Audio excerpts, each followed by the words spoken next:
Wala umunong nakikitang posibilidad si House Speaker Sonny Belmonte na ma-impeach si President-elect Rodrigo Duterte.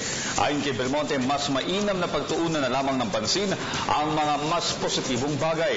Samantala, kinukumpirma ni Belmonte ang kanyang pagdalo sa inaugurasyon ni Duterte sa Huwebes. Sisikapin din naman niyang makadalo sa inaugurasyon ng kanyang kapartidong si Vice President-elect Leni Robredo. May report si Jervis Manahan.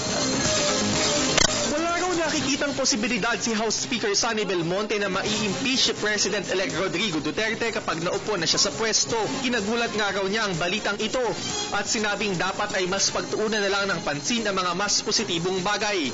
Why should we be talking about that? We should be talking about confidence. We should be talking about achieving and so forth. Hindi yung parang may takotan na dito, may parang negativism na. Tayo, this is a new administration. Let's think positive as a people, no?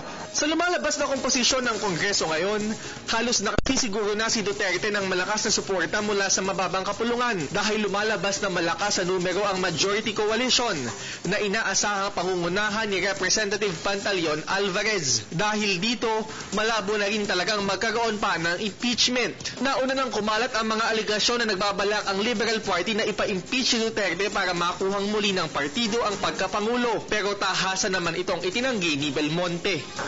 Yan ang malaking kalokohan naman yan. Yan parang intrigang sinasabi ng mga tao. And I know hindi mga periodista nag-iisip nun. No? Pero yan ang number one intriga sa lahat. Sa katunayan, dadalo raw si Belmonte sa inaugurasyon ni Duterte sa Malacanang sa June 30. Kahit nakasabay nito ang inaugurasyon ni Quezon City Mayor Herbert Bautista at Vice Mayor Joy Belmonte. Dahil magkakahiwalay ang inaugurasyon, sisikapin din naman daw niyang makapunta sa inaugurasyon ni Vice President-elect Leni Robredo. Tiwala si Belmonte na magkakausap din sina Duterte at Robredo sa tamang panahon. It's only a matter of time before they themselves will get on working relations with each other.